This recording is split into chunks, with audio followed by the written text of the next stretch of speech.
Hello friends, आप सभी का मेरे चैनल में बहुत बहुत स्वागत है। मैं हूं अंकित सिंह और आप देख रहे हैं exam booster bye Ankit Singh. तो देखिए, आज का जो हमारा टॉपिक है वो है हमारा भारतीय रिजर्व बैंक यानी कि आरबीआई। देखिए, आरबीआई को तो सभी लोग जानते हैं, लेकिन इससे रिलेटेड जो क्वेश्चंस आते हैं हमारे एग्जाम में वो हमें हिला करके रख देते हैं। तो मैं ये चाहूंगा कि आप इस वीडियो को लास्ट तक जरूर देखिए, जिससे कि आपसे कोई भी क्वेश्चन ना छूट पाए। अब इस टॉपिक में जो हम पढ़ेंगे वो ये पढ़ेंगे कि आरबीआई की क्यों जरूरत पड़ी, आरबीआई का प्रस्ताव कौन लेकर आया, कौन से कमीशन के द्वारा आरबीआई को बनाया गया, कौन से एक्ट बनाया गया जिसके द्वारा आरबीआई बना, आरबीआई की स्थापना कब हुई, आरबीआई के फर्स्ट गवर्नर कौन थे, वर्तमान गवर्नर कौन है, इसको भारत सरकार ने कब अपनाया, यानी कि इसका राष्ट्रीयकरण कब हुआ, और हम ये पढ़ेंगे कि आरबीआई के क्या कार्य हैं, ये मौद्रिक नीति किस प्रकार से बनाता है। अब मौद्रिक नीति में क्या क्या आता है, जैसे कि रेपो रेट। रेपो रेट ने आपने नाम सुना होगा, लेकिन बहुत से बच्चे ऐसे हैं जिन्हें ये नहीं पता कि रेपो रेट होता क्या है। तो इस वीडियो के माध्यम से ये सारा कुछ पढ़ेंगे हम कि रेपो रेट क्या है, आपका रिवर्स रेपो रेट क्या है, एसएलआर क्या होता है, बैंक रेट क्या होता है। ये सारी चीजें हम डिटेल से पढ़ने वाले हैं आज। तो इस वीडियो को आप लास्ट तक जरूर देखिएगा। तो चलिए स्टार्ट करते हैं।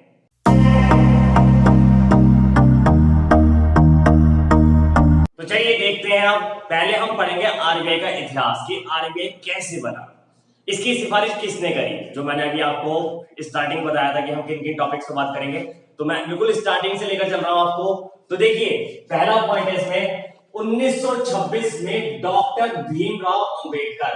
देखिए, ये नाम आपको याद रखना पड़ेगा, डॉक्टर भीमराव अंबेडकर ने हिल्टन यंग आयोग यानी कि हिल्टन यंग कमीशन से एक केंद्रीय बैंक बनाने की सिफारिश की। और ये हिल्टन यंग कमीशन जो था ये कहां का था, ये ब्रिटिश सरकार का था। तब 1926 में ब्रिटिश शासन द्वारा royal commission on Indian currency and finance नाम का एक आयोग गठित किया गया। यानी कि इंडिया में जो भी पैसे का लेन देन होगा उसकी देखरेख कौन करेगा, वो करेगा royal commission on Indian currency and finance commission करेगा। और ये किसके अंतर्गत बना, ये बना हिल्टन यंग कमीशन के अंतर्गत बना। तो देखिए, तब डॉक्टर भीमराव अंबेडकर ने ए प्रॉब्लम ऑफ रूपी, रूपी मीन्स आता है पैसा, ठीक है, ए प्रॉब्लम ऑफ रूपी नामक पुस्तक लिखी और उस विषय को लेकर वकालत की। यानी कि वकालत ये की कि ब्रिटिश गवर्नमेंट को ये समझाया कि हमारे यहाँ जो बैंकिंग स्ट्रक्चर होगा वो कैसा होगा, वो किस तरीके से काम करेगा, हमें क्यों जरूरत है। इस सभी टॉपिक्स को लेकर के इस बुक के बारे में, इस बुक में लिखा हुआ है और जिसको लेकर के उन्होंने वकालत की और ये सिफारिश की कि जल्द से जल्द हमारे यहाँ पर एक केंद्रीय यानी एक सेंट्रल बैंक होना चाहिए। और उसके लिए सिफारिश किससे करी, वो करी हिल्टन यंग आयोग से। तो चलिए नेक्स्ट देखते हैं। तब ब्रिटिश सरकार ने हिल्टन यंग आयोग के माध्यम से, देखिए ये वाला याद रखना पड़ेगा आपको, बैंकिंग एक्ट 1934 बनाया और जिसके अंतर्गत आरबीआई की स्थापना की गई। यानी कि आरबीआई की स्थापना कौन से एक्ट के तहत की गई, तो हमें याद रखना है बैंकिंग एक्ट 1934 के तहत। कौन से कमीशन के माध्यम से की गई, तो वो है हिल्टन यंग कमीशन। कौन सा दोबारा कमीशन बनाया गया इसके अंतर्गत, तो वह royal commission on Indian currency and finance. RBI की स्थापना से संबंधित कौन सी पुस्तक है, तो वो है आपकी ए प्रॉब्लम ऑफ रूपी, जो किसके द्वारा लिखी गई, डॉक्टर भीमराव अंबेडकर। इसकी मांग सबसे पहले किसने उठाई, उठाई डॉक्टर भीमराव अंबेडकर ने।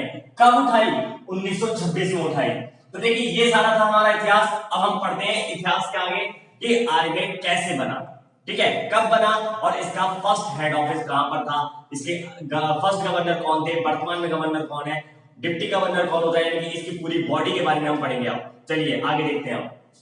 तो देखिए, अभी हमने देखा कि हमने आरबीआई का इतिहास के बारे में पढ़ लिया। अभी हम इतिहास थोड़ा सा और पढ़ते हैं इसके, फिर हम इसमें वर्तमान में आएंगे। तो देखिए, इसकी स्थापना जो हुई, स्थापना कब हुई, इसकी स्थापना हुई 1 अप्रैल 1935 को। यानी कि देखिए 1 अप्रैल जो है इसको आरबीआई का स्थापना दिवस भी कहते हैं, ठीक है। लेकिन मैं आपको बता दूं, हमारा 1 अप्रैल को जो आरबीआई का स्थापना दिवस है, इसीलिए आपने देखा होगा कि हमारा जो बजट यानी कि जो हमारा वित्तीय वर्ष स्टार्ट होता है वो 1 अप्रैल से ही स्टार्ट होता है। लेकिन आरबीआई का जो आपका ईयरली सेशन चलता है वो 1 जुलाई से स्टार्ट होकर के 30 जून तक चलता है। ठीक है, अब हम आगे बढ़ते हैं। भैया स्थापना हुई 1 अप्रैल 1935, कौन से बैंकिंग एक्ट के तहत हुई? ये भी मैंने आपको पढ़ाया है, जल्दी बताइएगा। बैंकिंग एक्ट था 1934 के तहत। अब इसका प्रथम मुख्यालय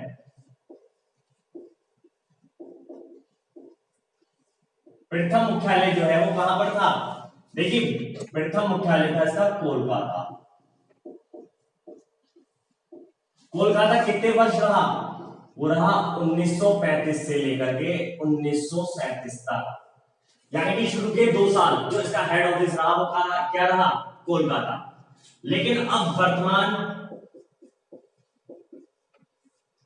मुख्यालय नहीं होता है हेड ऑफिस, वर्तमान मुख्यालय जो है वो कहां पर है? वो है मुंबई। ये कब बना? 1937 से लेकर के अब तक। तो देखिए, कई बार क्वेश्चन लिया जाता है एग्जाम में कि आरबीआई का मुख्यालय मुंबई कब बना, तो उसमें वो जानबूझकर आपको ऑप्शन 1935 भी देगा। और इसमें अधिकतर बच्चा क्या लगा कर आता है कि जब आरबीआई की स्थापना 1935 हुई है तो इसका हेड ऑफिस भी 1935 में मुंबई बना दिया गया होगा। लेकिन 1935 नहीं है, वो क्या है? 1937। स्टार्टिंग के 2 साल रहा कोलकाता। अब आपका क्वेश्चन ये गलत नहीं होगा। चलिए आगे देखते हैं। वर्तमान मुख्यालय हो गया। अब जब ये बन गया तो भैया प्रथम गवर्नर कौन बना? प्रथम गवर्नर जो बना वो बने आपके ऑसबॉर्न स्मिथ। फर्स्ट गवर्नर थे ऑसबॉर्न स्मिथ। ये ब्रिटिश गवर्नमेंट द्वारा नियुक्त किए गए थे, क्योंकि इसकी जो स्थापना की है वो भी ब्रिटिश गवर्नमेंट के एक आयोग की सिफारिश में की गई है जिसका नाम था हिल्टन यंग आयोग। चलिए नेक्स्ट देखते हैं। अब जब ये प्रथम गवर्नर बन गए, फिर भारत आजाद हुआ। जब भारत आजाद हो गया तब ये कहा गया, क्योंकि जब ये बना था बैंक तब ये प्राइवेट बैंक था, यानी कि एक निजी बैंक था। लेकिन जब भारत आजादी को प्राप्त कर गया तब भारतीयों ने ये सिफारिश की कि अब हम इसको अपना पूरे तरीके से पूर्ण भारतीय बैंक का दर्जा दे देते हैं और इसको हम केंद्रीय बैंक बना देते हैं। तो इसका राष्ट्रीयकरण कब हुआ? यानी कि इसका नेशनलाइज कब हुआ भैया? राष्ट्रीयकरण हो गया 1 जनवरी 1949 को। यानी कि ये वो तारीख है जिस दिन आरबीआई को पूरे भारत में सबसे बड़े बैंक का दर्जा मिल गया और प्राइवेट का जो टैग था वो खत्म हो गया। क्लियर हो गया? अब राष्ट्रीयकरण हो गया। जब राष्ट्रीयकरण हो गया तो इसमें अब भारतीयों की बारी आई, यानी कि अब इसमें जो गवर्नर बने वो बने भारतीय, यानी प्रथम भारतीय गवर्नर। तो प्रथम भारतीय गवर्नर जो थे उनका नाम था सीडी देशमुख। भैया फर्स्ट इंडियन गवर्नर जो थे सीडी देशमुख थे, और फर्स्ट गवर्नर अगर पूछेगा तो वो पूछेगा ऑसबॉर्न स्मिथ। अब बात करता हूं मैं आपसे वर्तमान गवर्नर की। वर्तमान गवर्नर भैया, वर्तमान यानी प्रेजेंट गवर्नर जो है वो कौन है? वो है आपके शक्तिकांत दास। और शक्तिकांत दास ने ये पद कब ग्रहण किया? वो पद ग्रहण किया था आपका 4 सितंबर 2016 को। अब ये कौन से नंबर के गवर्नर है? ये है आपके 25वें गवर्नर। ये कई बार एग्जाम में पूछा जा चुका है कि आरबीआई के वर्तमान गवर्नर शक्तिकांत दास कौन से नंबर के हैं? तो कौन से नंबर के? वो 25वें नंबर के हैं। कब पद ग्रहण किया? 4 सितंबर 2016 को किया। चलिए अब आगे देखते हैं। अब इसमें देखिए जो आरबीआई की बॉडी है यानी कि जो पैनल है उसमें कुछ डिप्टी गवर्नर भी होते हैं। तो देखिए डिप्टी गवर्नर कितने हैं? डिप्टी गवर्नर है 4।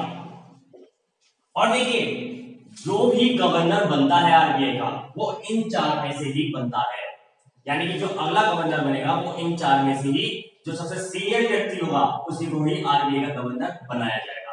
अब वो 4 कौन कौन है वो देखेंगे। तो देखिए फर्स्ट में हमारे, उनका नाम है हमारा क्या है, माइकल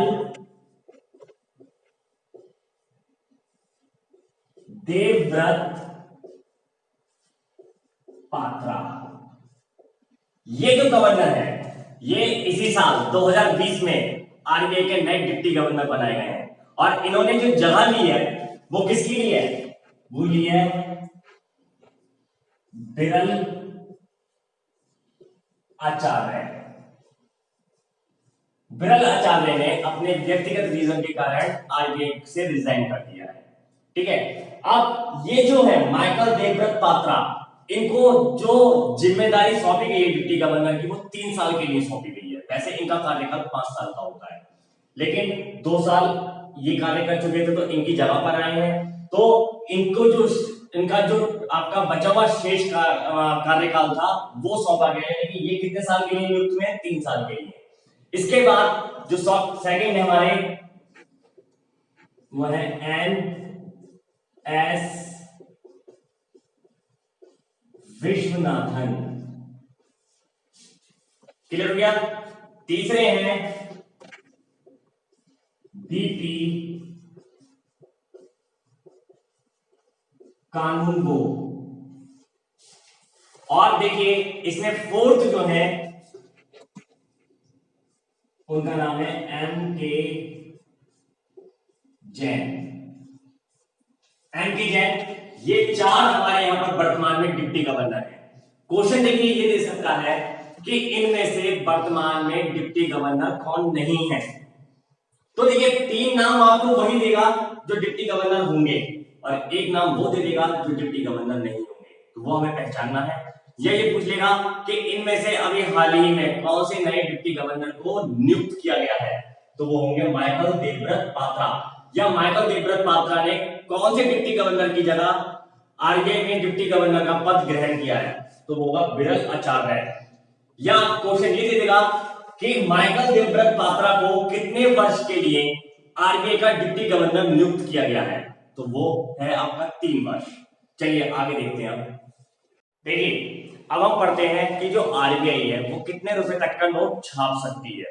ठीक है, तो देखिए आरबीआई के पास जो पावर है वो पावर है आपकी 2 रुपए से लेकर आपकी 10,000 रुपए तक।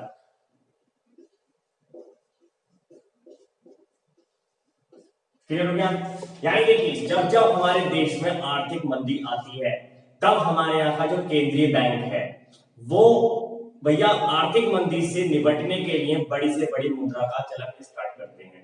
जैसे कि आपने देखा होगा कि 8 नवंबर सन 2016 को भारत में अचानक से नोटबंदी हुई और नोटबंदी होने से 500,000 का नोट बंद हो गया, लेकिन उसके बाद काफी दिनों तक हमारे देश में आर्थिक मंदी के हालात बने रहे।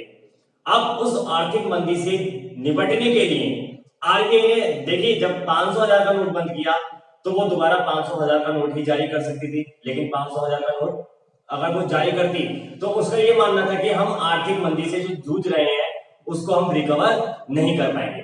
तो आरबीआई ने क्या करा कि आरबीआई ने उसकी जगह पर स्टार्ट किया 2,000 रुपए का नोट। अब अगर और आर्थिक मंदी खराब होती तो उससे बड़ा नोट भी हमारे देश में आ सकता था। तो देखिए 2 रुपए से लेकर के 10,000 रुपए तक का नोट आरबीआई जारी कर सकती है। अब जब जारी आरबीआई करती है तो सिग्नेचर कौन करेगा भैया? हस्ताक्षर करते हैं आरबीआई के गवर्नर।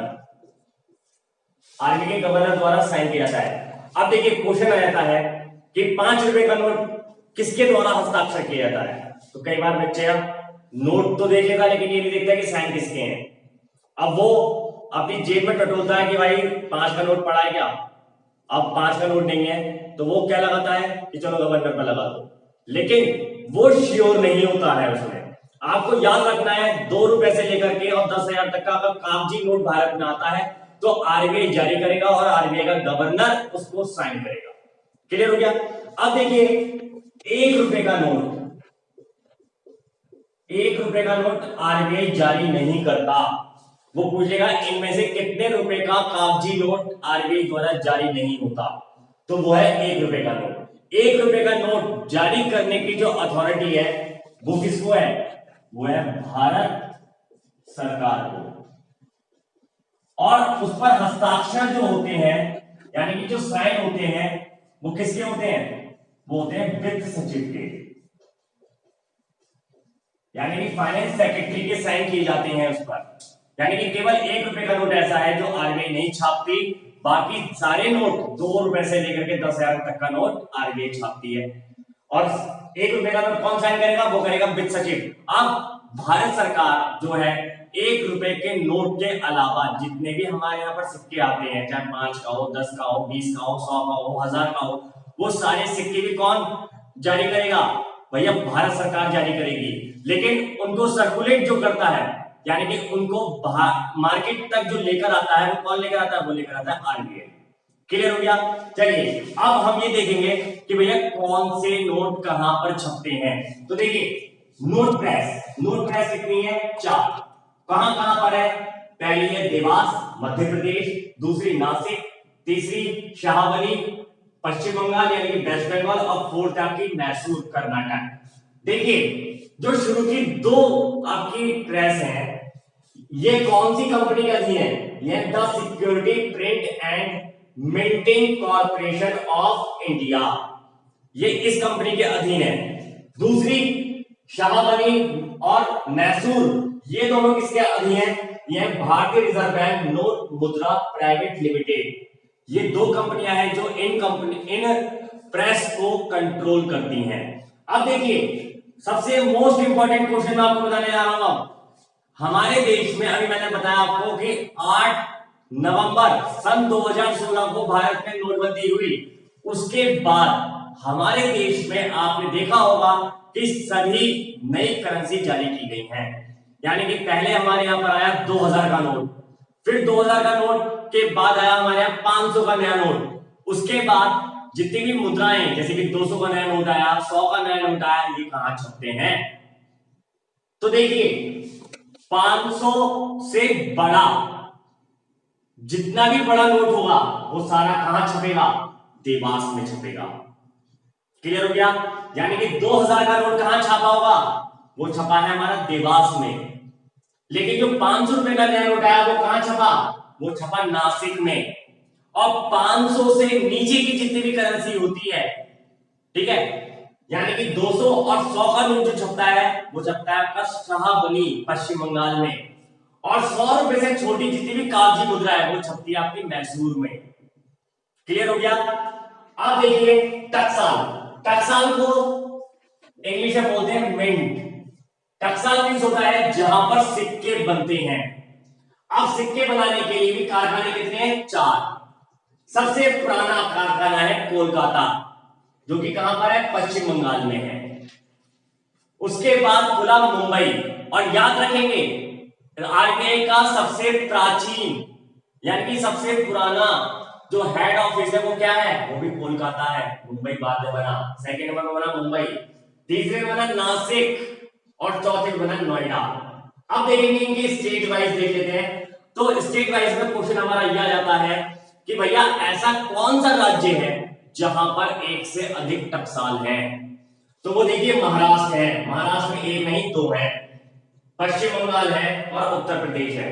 देखिए यानी कि हमारे देश के 3 राज्य ऐसे हैं जहां पर टकसाल है।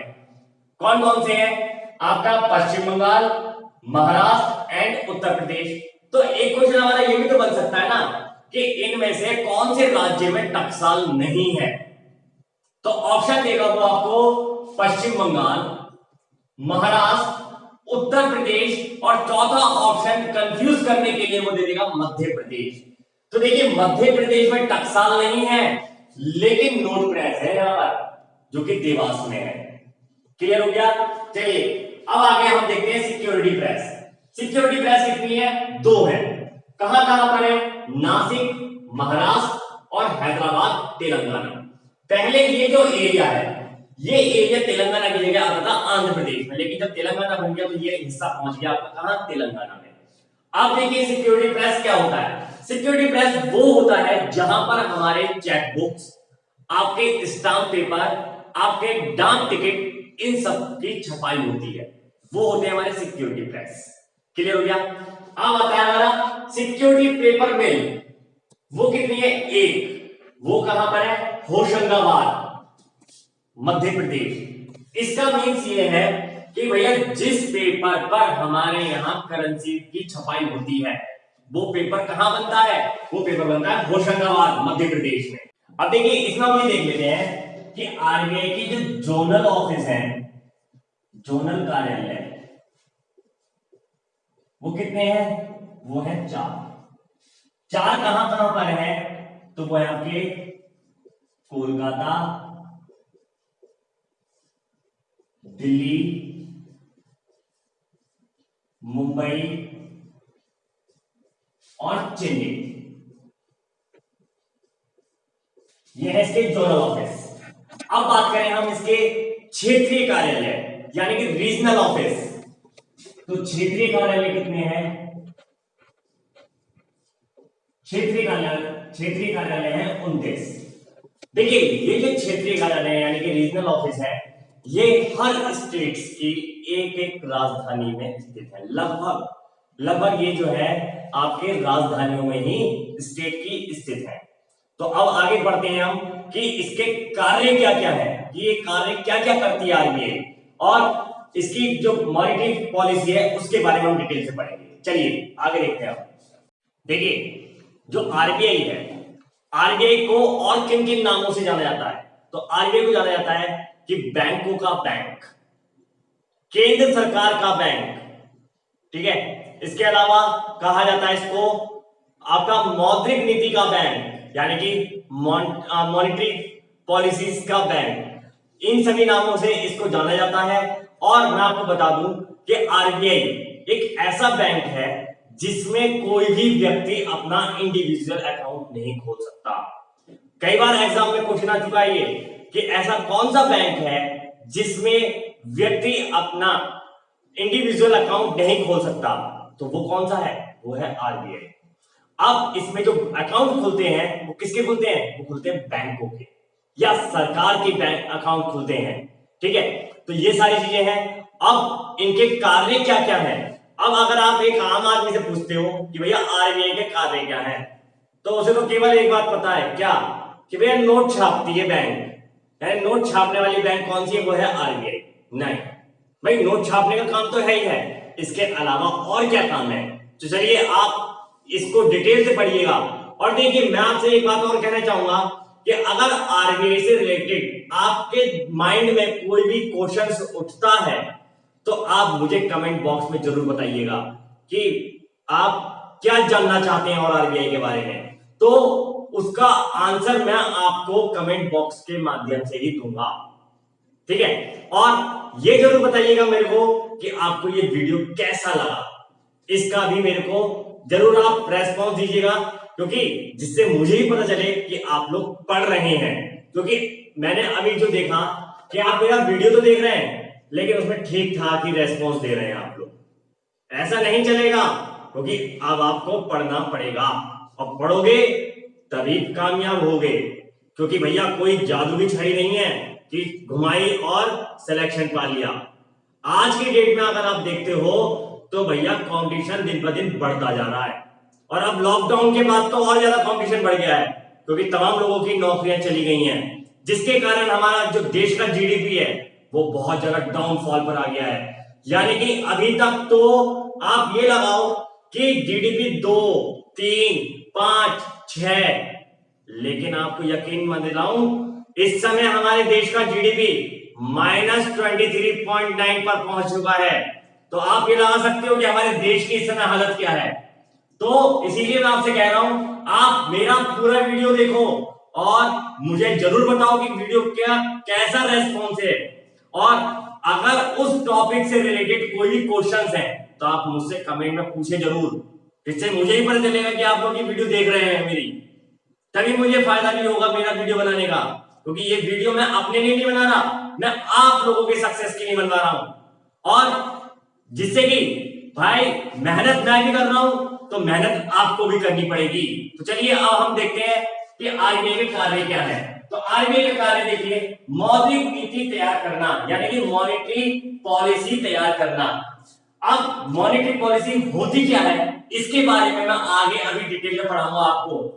अब देखिए, और उसका संरक्षण करना, यानी कि उसको विधिवत रूप से फॉलो कराना। क्लियर हो गया। सेकंड इसका होता है वित्तीय प्रणाली का विनिमय तथा पर्यवेक्षण करना।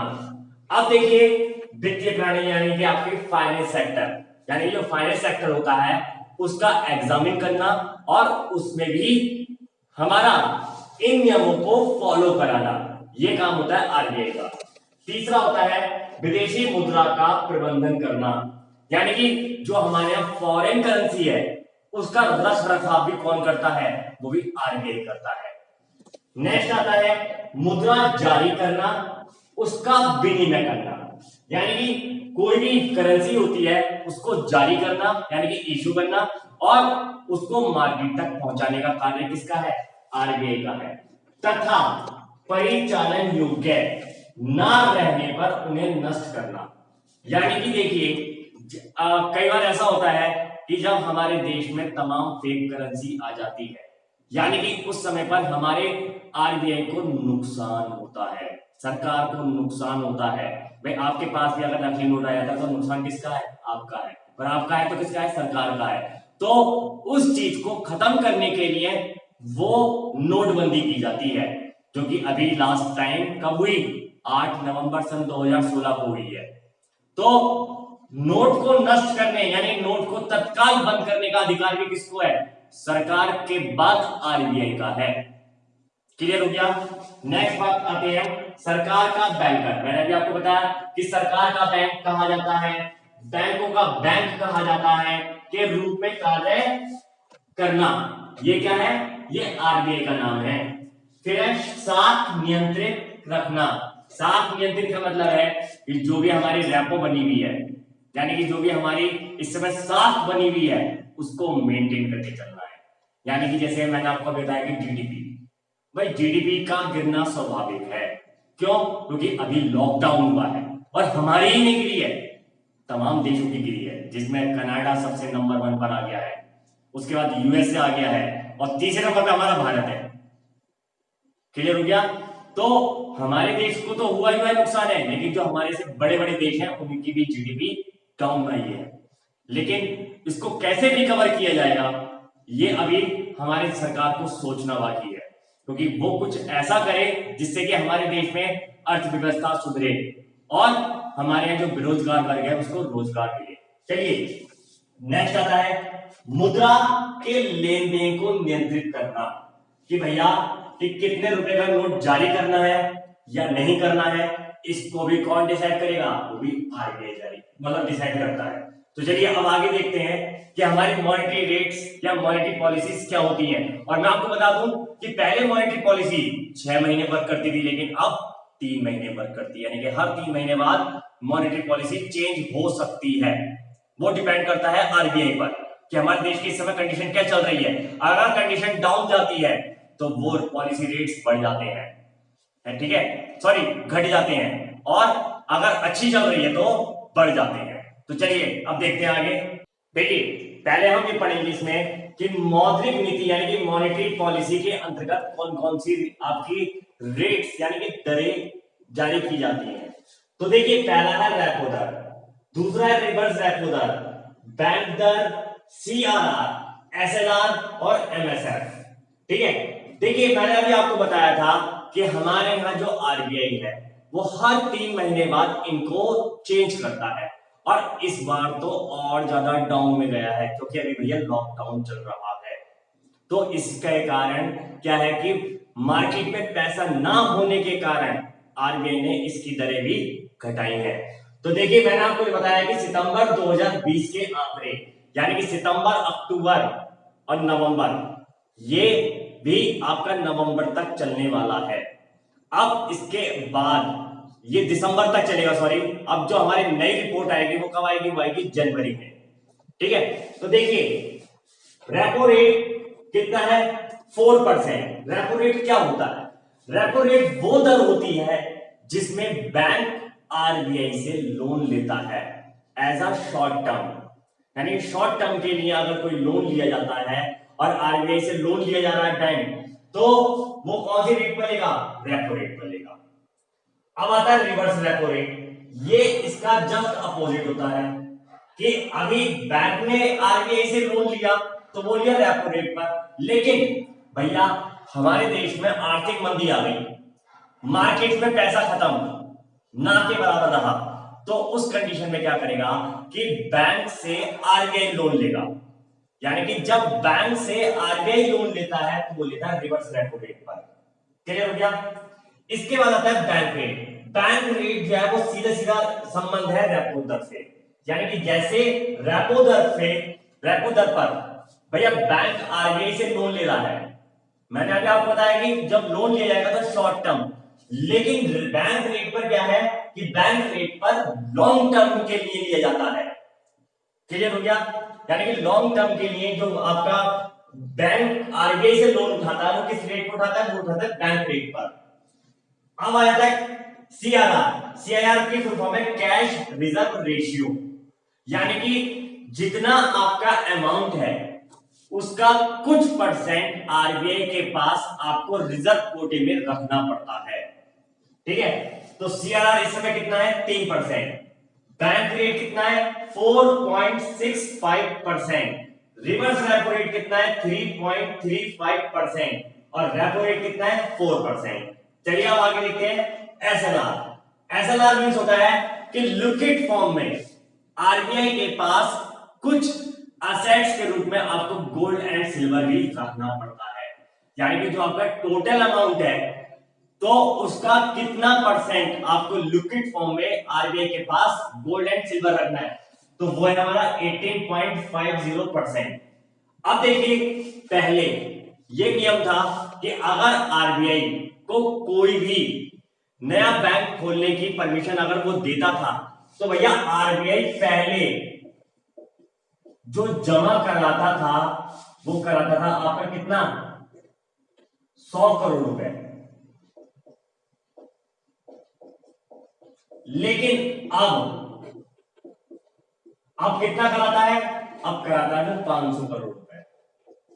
यानी कि एक बैंक खोलने के लिए आरबीआई को आपको जो सिक्योरिटी देनी होगी वो कितनी देनी होगी?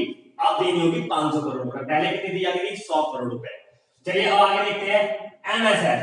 एमएसएफ का संबंध भी रेपो रेट से ही है, लेकिन ये है कि इसमें एक लिमिट बांध दी है कि अगर बैंक को आरबीआई से 8.25% आपका इंटरेस्ट पर अगर कर्ज लेना है तो वो एमएसएफ के माध्यम से ही ले सकता है, जिसकी फुल फॉर्म है मार्जिनल स्टैंडिंग फैसिलिटी।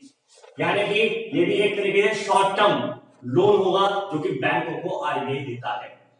तो इसके जो कंडीशन है वो क्या है? वो है आपका 1% टू 8.25% तक। यानी कि अगर इससे ऊपर आपको परसेंटेज अगर आरबीआई आपसे लेता है तो वो आपको इस कंडीशन में नहीं देगा, वो फिर देगा किस पर? रेपो रेट पर, शॉर्ट टर्म के लिए। अगर लॉन्ग टर्म के लिए चाहिए तो बैंक रेट पर। और ये क्या बताता है कि आपको कितना कैश रिजर्व रखना है आरबीआई के पास, लेकिन आरबीआई उस कैश पर आपको इंटरेस्ट नहीं देगा। क्लियर हो गया? तो ये था हमारा आज का टॉपिक आरबीआई। फिर आप मेरे को, मैं ये फिर से कह रहा हूं आपसे कि आप मुझे इस वीडियो के बारे में जरूर बताइएगा कि आपको कैसी लगी। कमेंट बॉक्स में जरूर कमेंट कीजिएगा मेरे। और मैं आपसे कहना चाहूंगा कि अगर आपको डेली का करंट अफेयर्स पीडीएफ या टेक्स्ट के माध्यम से भी पढ़ना है तो आप मेरे टेलीग्राम चैनल को जल्दी से ज्वाइन कीजिए, जिसका लिंक मैंने इस वीडियो के डिस्क्रिप्शन में दिया है। तो जल्दी से आइए और टेलीग्राम चैनल को भी ज्वाइन कीजिए। और अगर आपको ये वीडियो अच्छा लगा हो तो इसे भैया लाइक कीजिएगा, शेयर कीजिएगा, और अगर आप मेरे चैनल पहली बार आए तो सब्सक्राइब करना ना भूलें और बेल आइकन को जरूर दबाएं, जिससे कि मेरे आने वाली सभी नए वीडियोस के नोटिफिकेशन आप तक पहुंच जाएं, जिससे कि आपकी जो परीक्षा की घड़ी आने वाली है उसमें वो कारगर साबित हो। यानी कि मेरी जो वीडियोस हैं वो आप ये मान के चलो कि एक तरीके से भैया होम्योपैथिक है, सभी एग्जामों में लग जाती है और इसका कोई साइड इफेक्ट भी नहीं होता है। तो मैं आपसे फिर कहना चाहूंगा कि चलिए अब हम मिलते हैं फिर एक अगली वीडियो में एक नए कंटेंट के साथ। तब तक के लिए नमस्कार।